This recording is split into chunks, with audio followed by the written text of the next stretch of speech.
Olá, boa tarde, bom início de semana para você. Hoje, 26 de setembro. Lembrando que desde sexta-feira você pode assistir ao NT Sul simultaneamente pela internet. Pode acessar pelo computador, celular ou tablet. Entre na nossa página novotempo.com/NTSul. Bem no centro da página, na parte de cima, você vai ver um ícone escrito TV Cachoeira. Clique ali e assista seu jornal ao vivo na hora do seu almoço. novotempo.com/NTSul, ok?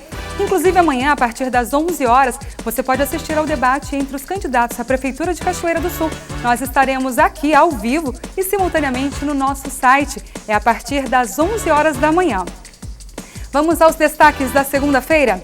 Você vai conhecer o seu Pedro Santos hoje, um senhor de 92 anos que encontra no toque da gaita o resgate de antigas canções, uma terapia de vida para manter a saúde mental e o bom humor. Nós vamos conhecer a história do seu Pedro. Ele aprendeu a tocar gaita aos 12 anos de idade, parou aos 25 para construir a vida e retomou a atividade agora aos 92 anos de idade. De que maneira tudo isso beneficia a vida dele, como uma terapia de vida? Faz exercício com as mãos e também exercício com o cérebro, resgatando as músicas de infância. Daqui a pouco aqui no NT Sul. E uma outra terapia, o projeto Família Azul, a Associação de Familiares e Amigos dos Autistas, em parceria com a UBRA, propõe qualidade de vida por meio de várias atividades para pessoas com autismo. E a partir dos movimentos que nós propomos, movimentos que envolvem desde o equilíbrio dinâmico, a proposta de desenvolvimento dos movimentos destes alunos com uso de equipamentos, com atividades lúdicas, né, onde a diversão de parte deles é algo fundamental. E hoje você vai ver também. Olá! No Minha Cidade de hoje vamos conhecer outras joias aqui do Recanto da Memória do Museu Municipal.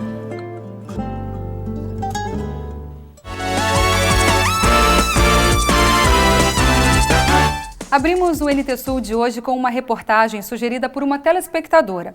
O destaque é de um personagem de Cachoeira do Sul, o seu Pedro Santos, um senhor de 92 anos que resgata antigas canções através do toque da gaita. Há poucos dias, a Ana Lúcia esteve na TV Cachoeira sugerindo uma entrevista, sugerindo uma reportagem contando a história do seu Pedro. Ana, o que te motivou a fazer esse pedido? Eu acho assim, o meu interesse é de mostrar, não só tipo gravando no áudio. Ele precisa, música todo mundo ouve, mas precisava, acho que na verdade, ele ser reconhecido, conhecido e reconhecido. Que eu acho que é assim, um dos melhores presentes, não só para ele ter aos 92 anos de idade uma reportagem dessa, uma entrevista, mas na verdade para a gente, a oportunidade eu acho que é nossa. Eu acho que esse tipo de coisa não pode morrer. Vamos lá então, vamos conhecer o seu Pedro? Vamos. Tá bom então, vamos lá. E o ansioso e simpático senhor nos recebe, pilchado a rigor, como ele gosta. E assim que nos acomodamos na sala, seu Pedro começa a contar que está com 92 anos de idade, é natural de Caçapava do Sul e casado há 64 anos com a dona Elci, com quem teve 6 filhos. E quando pergunto sobre os netos, ele precisa confirmar. Quantos netos ou bisnetos, como é? Quantos netos já tem? Eu acho que uns 20, né? Errou por um, seu Pedro. São 19 netos e 6 bisnetos. Seu Pedro também adora contar causos antigos e engraçados. Seu Lampião era um cheio de criouzinho nas latinhas, com uns pavios.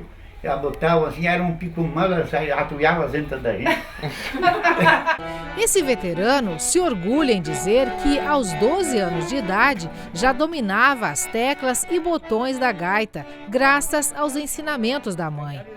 Ele cresceu e aos 24 anos colocou a música de lado para trabalhar e edificar uma família. Depois que seu Pedro cumpriu com êxito essas missões de vida, o genro, também de nome Pedro, há cerca de 2 anos, repassou a ele a gaita de 8 baixos de outro Pedro, o neto dele, que aprendeu a tocar aos 8 anos, mas desistiu da música. Chegou aqui e ficou numa facíssima, uma coisa muito séria, não sabia onde é que ia me levar. Se eu vou arrumar essa gaita. Aí começou a enfeitar, botou até uns adesivos ali, colorido. Vou enfeitar essa gaita, isso é sua agora, sabe. E mas ficou uma felicidade muito grande, graças a Deus, renovou a vida dele e a meu também. Até hoje me emocionei por ele me dar esse valor grande. Só que o Pedro Neto não ficou sem gaita por muito tempo. Em cerca de um mês, Pedro pai se deparou com outra igual, fez uma proposta e fechou o negócio. Eu te troco por um cavalo, então, essa gaita. E aí troquei por um cavalo a gaita, igualzinha dele.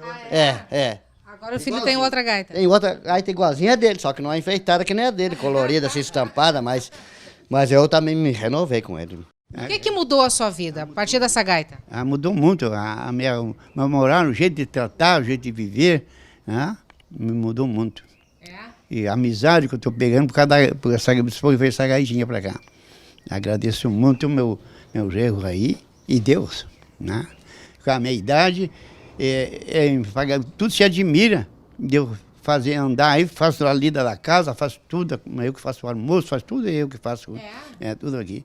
E a amizade que eu estou pegando. E ele não tem hora para tocar. E o faz com alegria e disposição.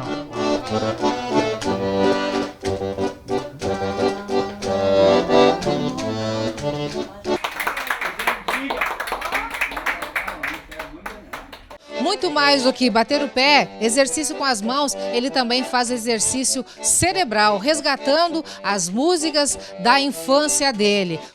As canções vêm na memória e a qualquer hora do dia ou da noite. Ele pega a gaita e os dedos com surpreendente agilidade percorrem o teclado e produzem a música recordada. Eu só me lembro de uma música, eu vou ali, pego e toco. De noite também? De noite também. Eu estou lidando nas panelas ali, eu vou lá correndo para pegar a gaita ali, para tocar. Cada vez que ele lembra de uma música, ele fica numa alegria muito grande e ele consegue tocar. É interessante que ele lembra e ele assobia aquela música e vai para a gaita e ela sai em expressão da música, sabe?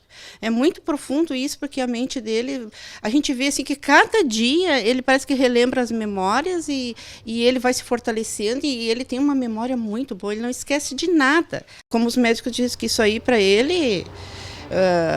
no caso, é uma coisa muito edificante para ele, né? Porque cada dia mais ele está renovando o sistema cerebral dele, né? Os neurônios vão se renovando a cada dia e ele dá muita importância para isso. Ele gosta, ele faz com amor, com alegria. Eu vejo que isso está dentro dele, é um dom que sai com expressão.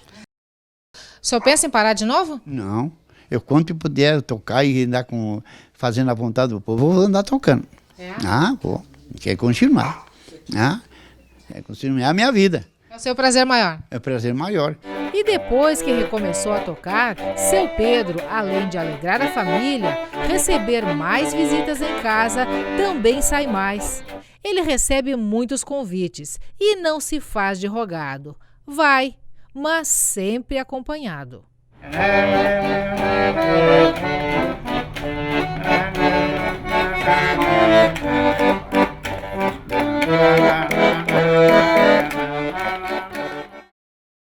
Cada vez mais cedo as crianças estão ligadas à tecnologia, seja por meio de computadores, tablets ou smartphones.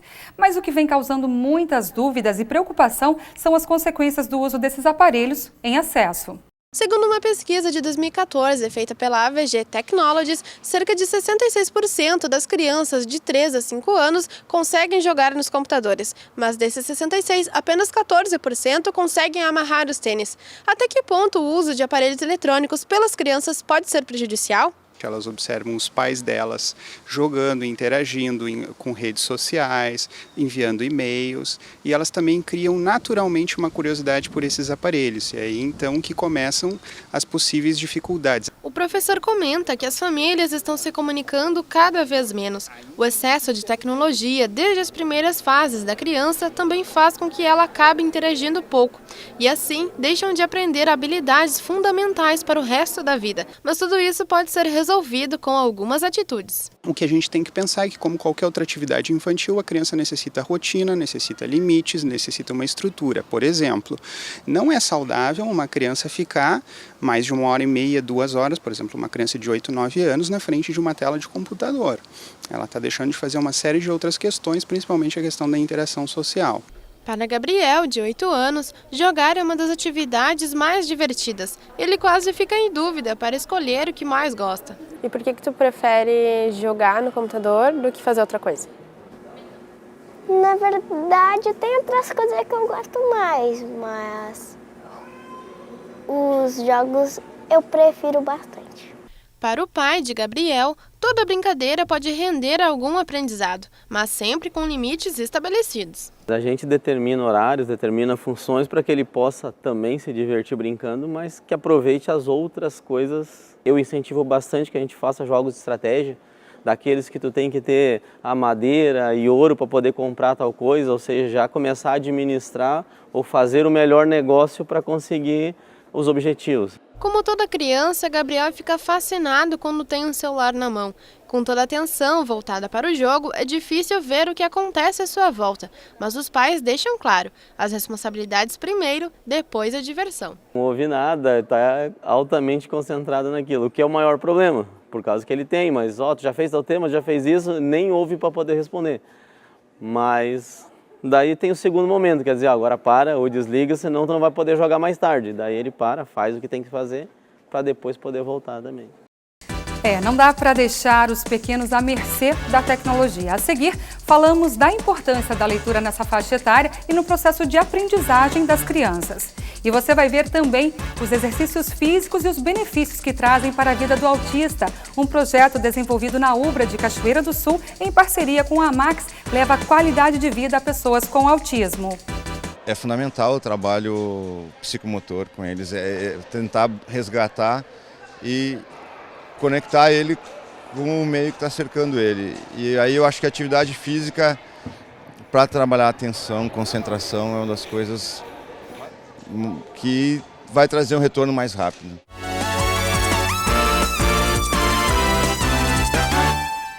Nós vimos no bloco anterior o quanto pode ser perigoso deixar as crianças usarem aparelhos tecnológicos indiscriminadamente, sem limites.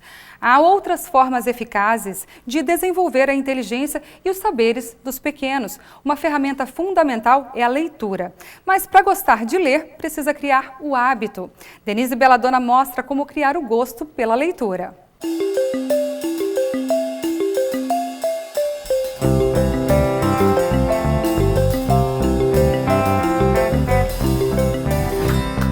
Boa tarde.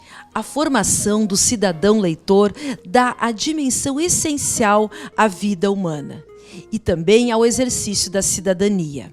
A criança precisa desenvolver esse hábito antes mesmo de aprender os códigos, as letras. Desde pequena, a criança já é educada ao hábito da leitura pelo ato de ler dos pais, pelas literaturas que estão nos lares. E então, quando vem para a escola, aí sim ela vai sistematizar este hábito.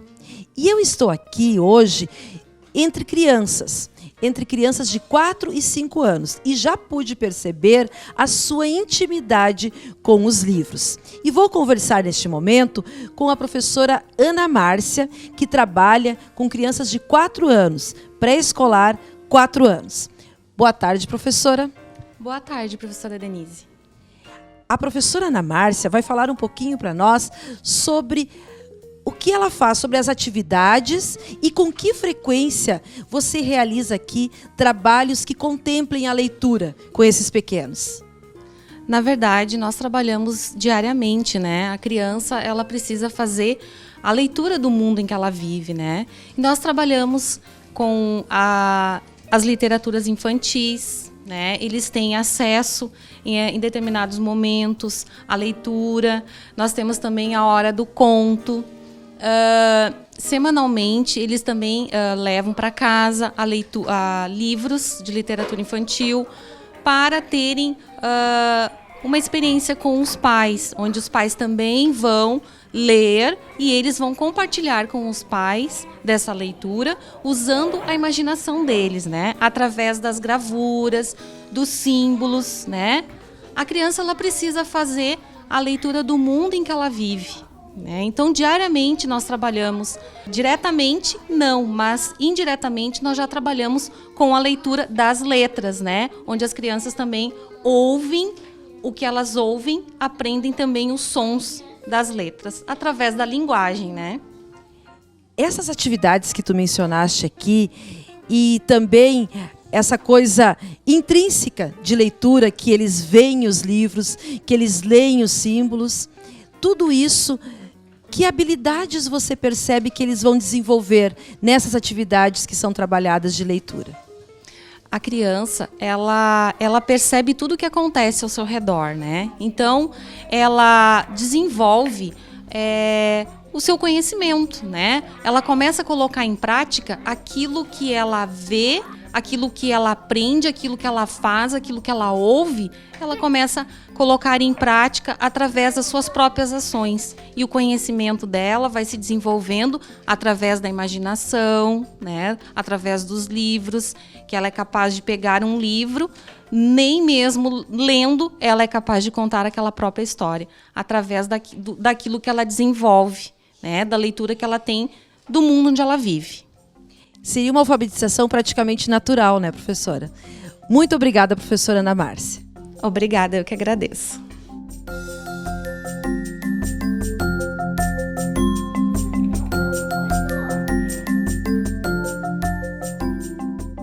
A leitura também é cotidiano aqui na turma do pré-escolar 5 anos. Os alunos da professora Ariana. Digam-me uma coisa, a professora conta histórias para vocês que estão nestes livros aí? Sim! A professora e a monitora também contam. Sim, nós também contamos. Qual que é o teu livro preferido? Esse. Ah, esse é o teu livro preferido, Aventura dos Números? Tu pode me contar a historinha que tem aqui dentro? São 10 números que nos acompanham desde o nascimento. O 1 tem uma bicicleta especial que dá para dividir com um amigo. O 2 gosta de brincar com os seus 2 robôs. O 3 tinha 2 pipas, ganhou mais uma com quantas ficou. O 4 tem 4 bolas.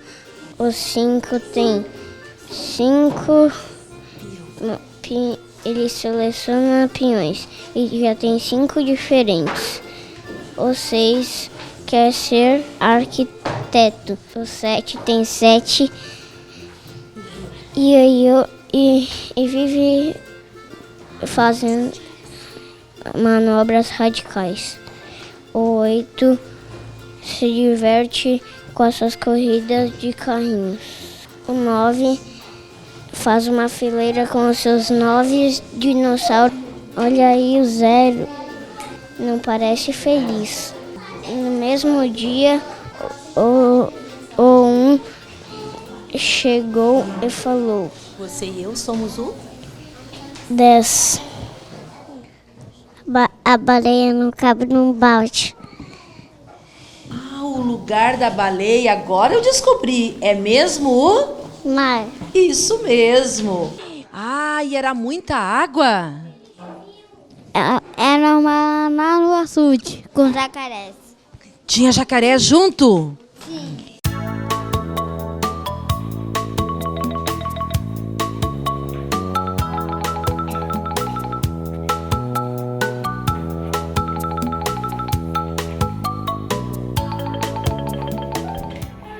Agora eu estou aqui com a professora Nelze Vargas. A professora Nelze tem a turma do 1º ano aqui da escola. Essa turma é a série responsável pela parte oficial da decodificação das letras. O que eu quero dizer com isso? O 1º ano é que começa o processo de alfabetização. Boa tarde, professora. Boa tarde. Professora Nelze, faz diferença todo o contato que os alunos da educação infantil têm com os livros quando chega na hora da alfabetização? Faz, professora Denise, faz muita diferença, porque eles vão se habituando a ouvir, ler, escrever, montar palavras, e isso faz toda a diferença aqui, porque eles já estão acostumados com isso. Então chega que é muito mais fácil, eles já estão familiarizados e fica bem mais tranquilo para nós trabalharmos. E esse desejo, essa vontade dos livros vai continuando aqui na sala de aula. Essa é a ideia. A ideia é que desde cedo comecemos a mudar a situação do alfabetizado elementar, que é o que o brasileiro mais está no índice, para aquele leitor que decifra a mensagem, compreende a mensagem, relaciona com outras ideias e assim é capaz de tomar posições. Até o nosso próximo encontro.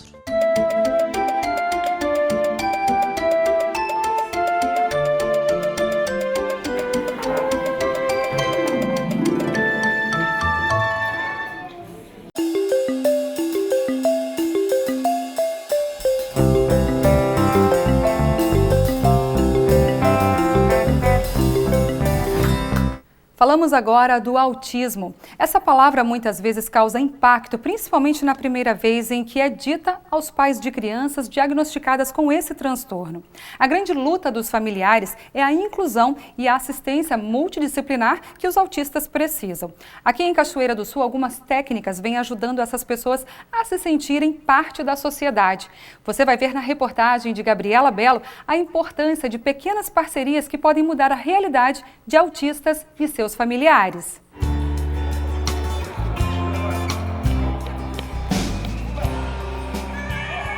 Que tem as mesmas dificuldades que ele, que não estigmatizam ele pelo fato dele ser autista, ser diferente, apresentar diversas modalidades assim de gritar, de não ter muita coordenação motora, sabe?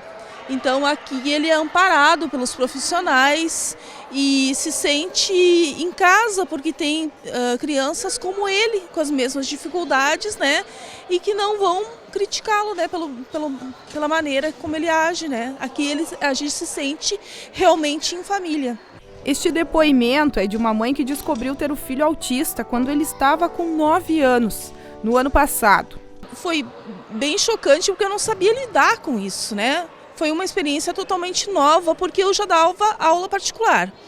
E eu percebi que o Eliseu era muito diferente. O modo de lidar com ele, assim, ele não aprendia da mesma maneira. Dizia, faz a letra A de avião, faz a letra A de avião. 500 vezes ele não aprendia aquilo, sabe? E eu repetia num dia, no outro dia tinha que repetir tudo de novo, ele não assimilava. Então eu comecei a ver que eu não tinha método com ele. No momento em que ele foi para uma pessoa especializada, a pessoa conseguiu alfabetizá-lo. Eu tenho ela como minha filha, nem tenho ela como minha neta, né? Porque eu crio ela Deus de bebê, porque a mãe dela foi embora, abandonou, né? E aí deixou ela. E esse amor todo de mãe não vem de sangue. O filho da Andréa adotou a Kathleen quando teve um relacionamento com a mãe dela. Depois de ser abandonada, o juiz deu a guarda para a avó, agora a mãe. Pra mim é um dia normal, como outro qualquer, né? Porque pra mim ela é normal, assim. Claro, tem as dificuldades dela, mas tudo eu já aprendi a lidar, né? Tudo com carinho, com muito amor, com muita paciência. Tu consegue tudo, né? E assim a gente vai indo na luta, né? Todas as crianças fazem parte do projeto Família Azul. Ele surgiu de uma demanda da Associação dos Familiares e Amigos dos Autistas de Cachoeira do Sul. Nós partimos do que foi nos relatado como necessário, né? Que é a sociabilização, e a partir dos movimentos que nós propomos, movimentos que envolvem desde o equilíbrio dinâmico, a proposta de desenvolvimento dos movimentos destes alunos com uso de equipamentos, com atividades lúdicas, né, onde a diversão de parte deles é algo fundamental. Nós estamos propondo, então, conjuntamente com a participação dos pais ou responsáveis que estão permanentemente com estes jovens, a participação nas atividades, de tal maneira que eles consigam interagir com os colegas e gradativamente isso tornar para eles uma atividade importante de fazer com o outro. Abraçaram esta ideia professores e acadêmicos do curso de Educação Física do campus Cachoeira do Sul, da Universidade Luterana do Brasil. É, bem como a gente vê, né? Essa primeira fase, a gente trabalhando circuitos, onde a gente possa avaliar a fase motora deles com relação a pulo, equilíbrio, força e atenção, né? Então a gente tenta propor o maior número de diversificação das atividades, que a partir daí a gente consegue coletar dados para poder trabalhar de uma melhor maneira, né? O professor Maurício brinca com os alunos feito criança. Satisfeito com o resultado nas 3 primeiras semanas de trabalho, conta o que sente. Primeiros 2 encontros, alguns não chegavam perto da gente, sabe? E agora já não. Já está bem mais fácil, tanto que tu vê a movimentação, né? Não pararam um minuto. Né? Não pararam mesmo.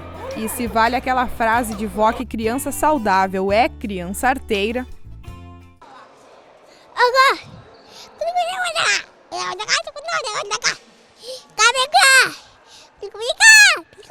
Me conta, o que tu tá achando do projeto? Vem cá, me dá um roupa bem apertado.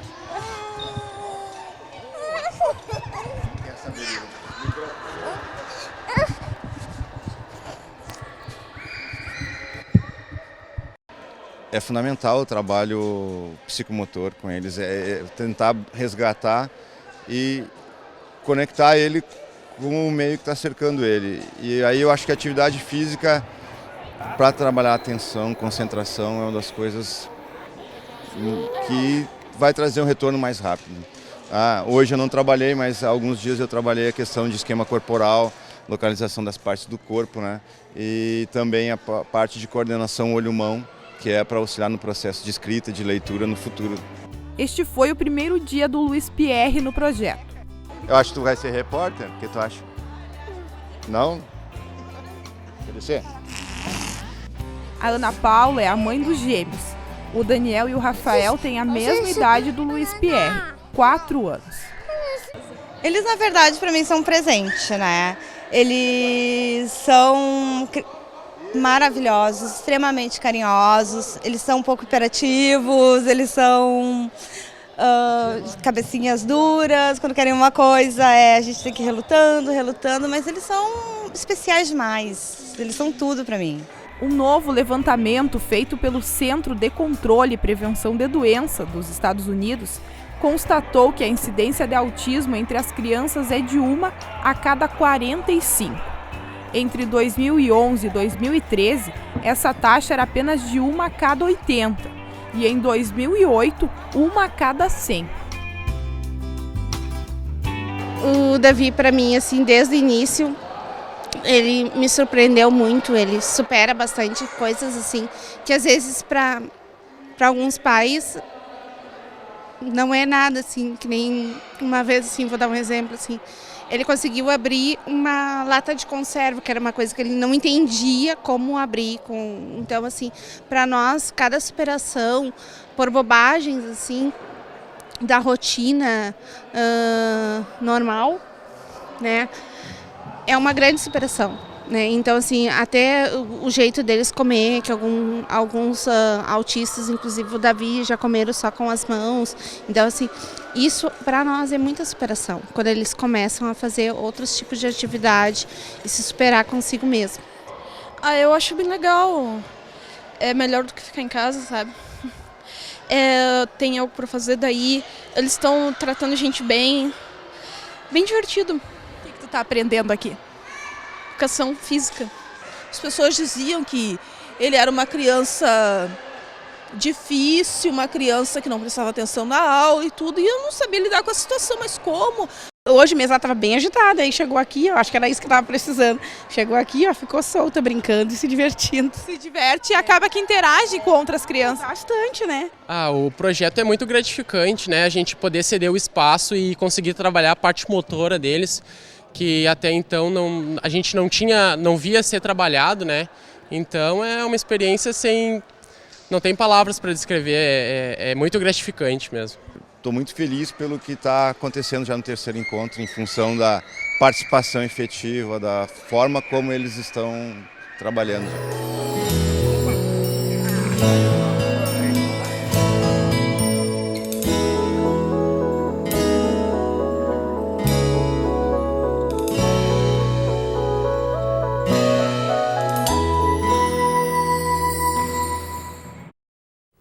Que projeto sensacional! Parabéns à Ubra por abraçar essa causa e à Associação dos Familiares e Amigos dos Autistas de Cachoeira do Sul por lutarem pela inclusão dos seus autistas. Parabéns pela conquista.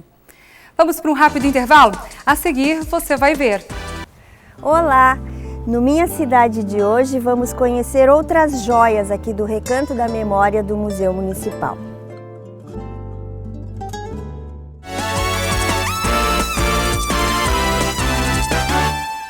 Estamos de volta, lembrando que estamos simultaneamente na internet. Todo dia, na hora do almoço, você pode assistir ao NT Sul ao vivo pela nossa página, novotempo.com/NT Sul. No alto da página, clica no ícone que está escrito TV Cachoeira e veja o seu telejornal pelo celular, tablet ou computador. novotempo.com/NT Sul. Hoje, no quadro Minha Cidade, voltamos ao Recanto da Memória, uma verdadeira viagem ao passado de Cachoeira do Sul. Quem conta as histórias é a pesquisadora Miriam Hitzel.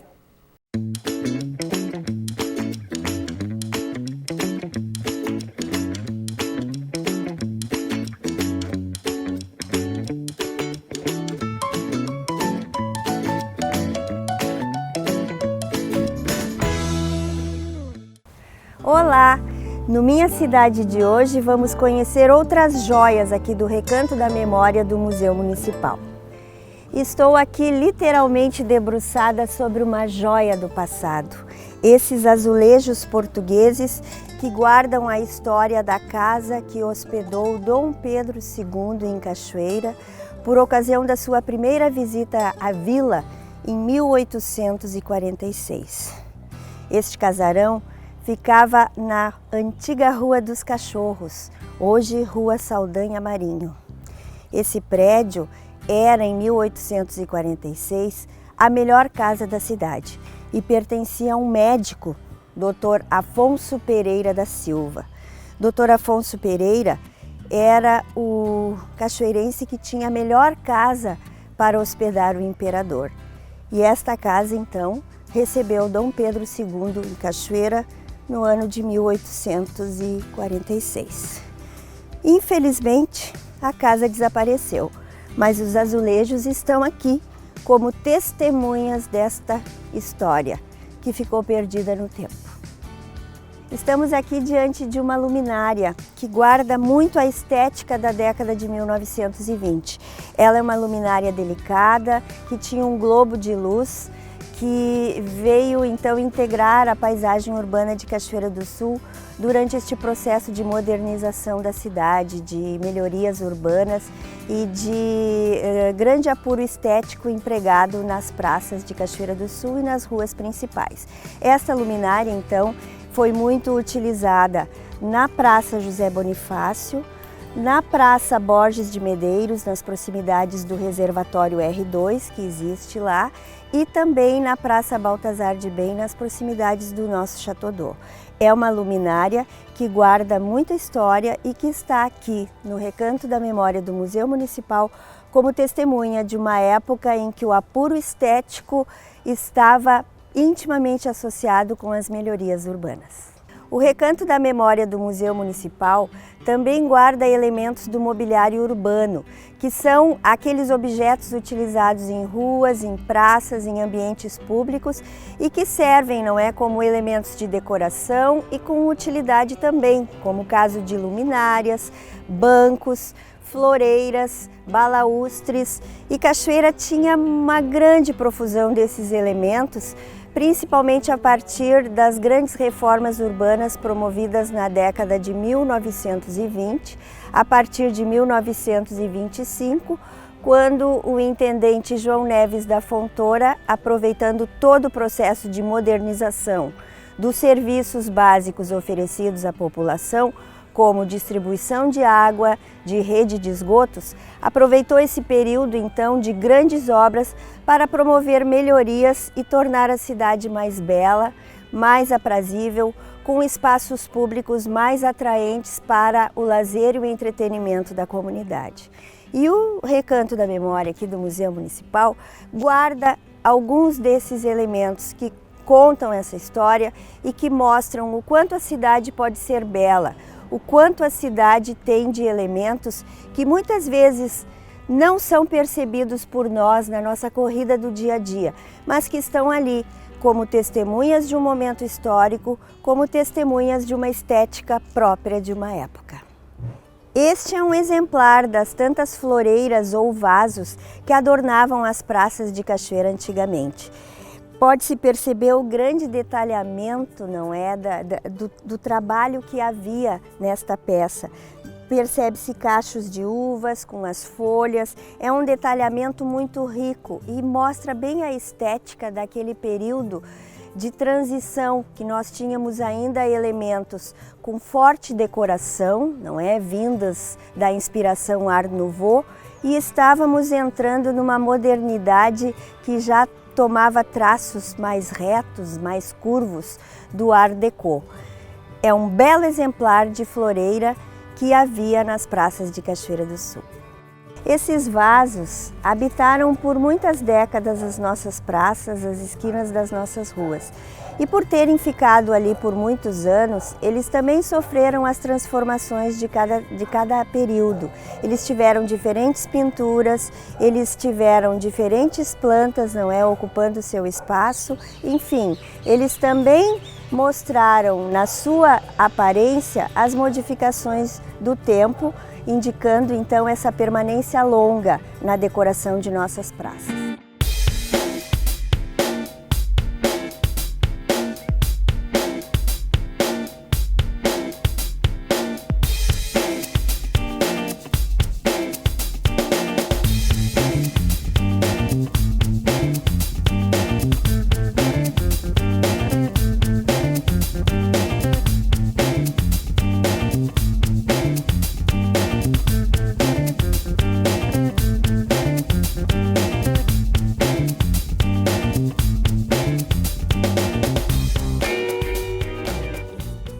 No Minha Cidade de hoje, você conheceu mais alguns elementos do Recanto da Memória do Museu Municipal.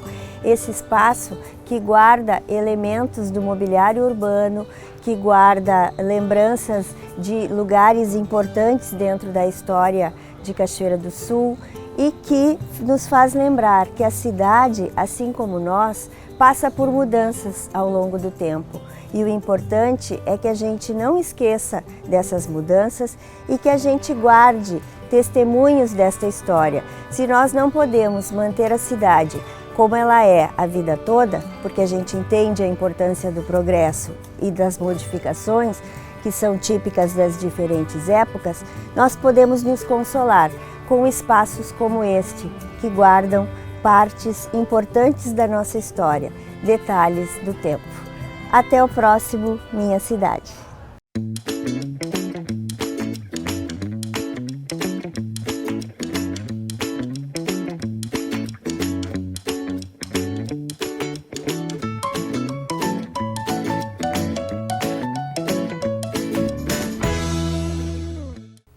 Amanhã é o Dia Nacional de Doação de Órgãos e o Hospital de Caridade e Beneficência de Cachoeira do Sul promove uma semana de conscientização sobre a doação de órgãos. Termina na próxima quarta-feira. Para falar mais detalhes sobre a doação de órgãos, está comigo aqui no estúdio a Vanessa Moura, que é enfermeira do HCB. Boa tarde, Vanessa. Boa tarde, Darcy. Boa tarde a todos. Como ser um doador de órgão? Para a gente ser um doador de órgão, a gente tem que deixar claro a nossa família. Né? Nós temos que deixar a nossa vontade, quando em vida ainda, de ser um doador. Antigamente a gente declarava na carteira de identidade, deixava escrito, mas isso não tem validade hoje em dia para nós.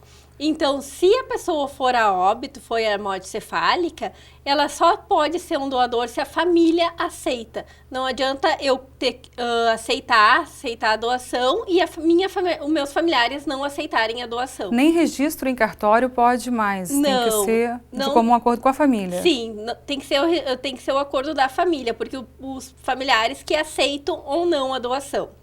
Tá, e ao doador vivo e a doação em morte, né, depois de ter morrido. Explica pra gente as condições de cada doador. O doador vivo é aquela pessoa saudável, que tem algum familiar que precise de um órgão que seja compatível com a doação. Também pode ser algum amigo que pode receber esse órgão. Depende de uma legislação que é compatível ou não. Já o doador morto é o paciente que entrou em morte cerebral. Por algum motivo, algum problema de saúde que ele teve, ou algum acidente, que ele evoluiu para morte cerebral, que pode ser o doador morto. A morte encefálica ou cerebral, ela é diferente do coma, não é isso? Sim. O coma, as nossas células estão vivas. Esse paciente está sendo mantido através de alguns equipamentos, algumas medicações, e ele pode retornar do coma.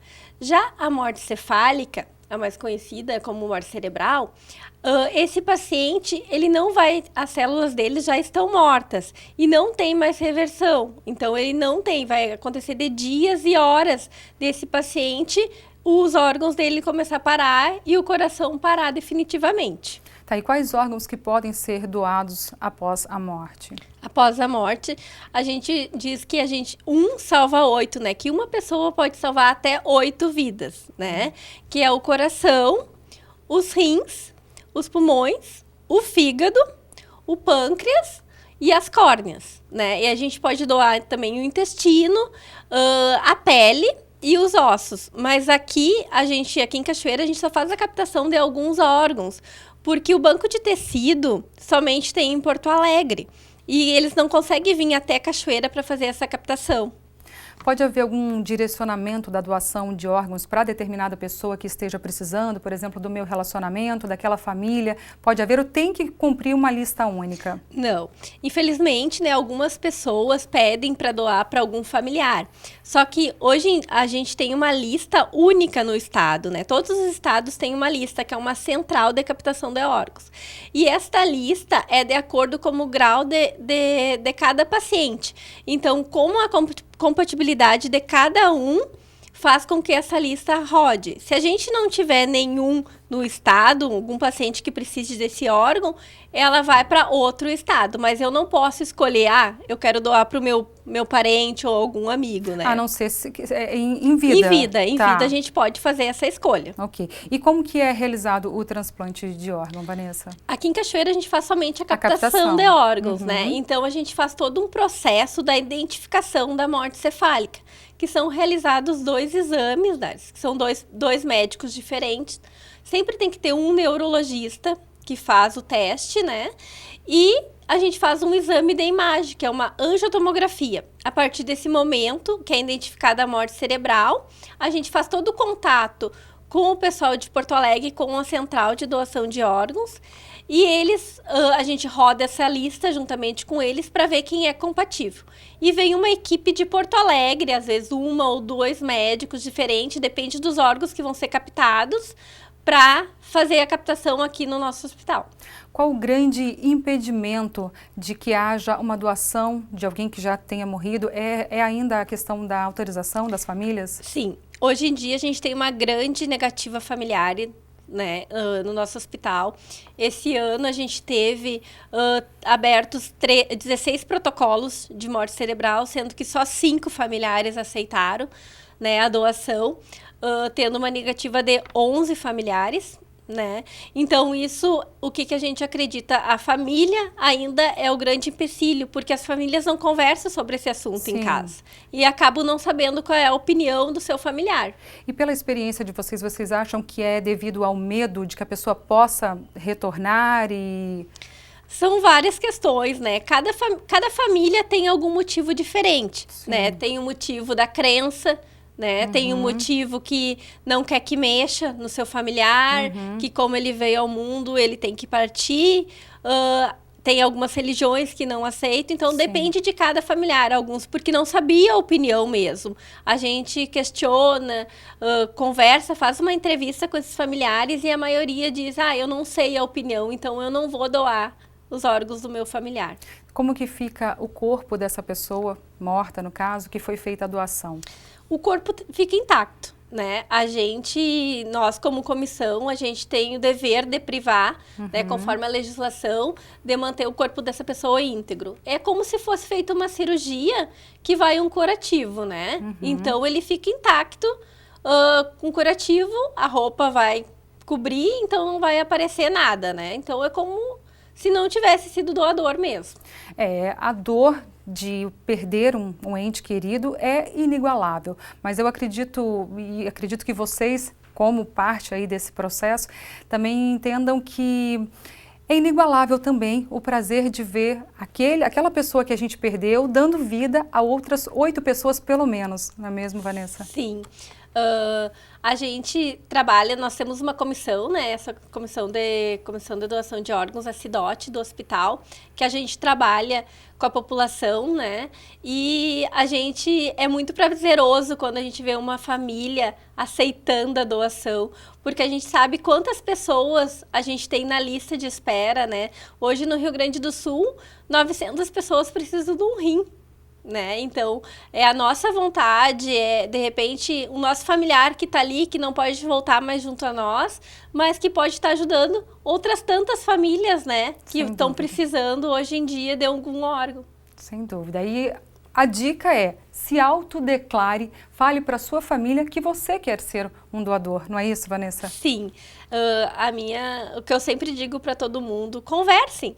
É um assunto que ninguém gosta de conversar, né? A gente não gosta de falar sobre morte, mas é um assunto que a gente nunca espera quando vai acontecer, né? Porque a morte cefálica, muitas vezes é através de um acidente, através de um AVC, que o familiar está ali bem, conversando com a gente, e acontece, né? Então, a gente deixar a nossa vontade.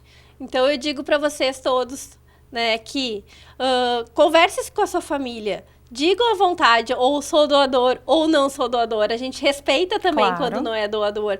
Mas, pelo menos, ter uma opinião formada em relação à doação de órgãos, né? Tá certo. Vanessa, muito obrigada pelas tuas informações e sucesso nessa missão. Muito obrigada. Obrigada a todos. Bom, nós ficamos por aqui, mas antes de encerrar eu quero fazer um convite especial para você. Amanhã, dia 27, terça-feira, teremos o debate eleitoral aqui na TV Cachoeira. É a partir das 11 da manhã e eu espero você. Até lá, tchau! Debate eleitoral entre os candidatos à Prefeitura de Cachoeira do Sul. É dia 27 de setembro, às 11 horas da manhã, ao vivo, na tela da TV Novo Tempo, Canal 11. Hilton De Franceschi, Leandro Balardim, Mariana Carlos, Oscar Sartório e Sérgio Gnatti. Transmissão ao vivo pela página facebook.com/TV Cachoeira. É dia 27 de setembro, às 11 horas da manhã. O futuro de Cachoeira do Sul, discutido na TV Novo Tempo, Canal 11.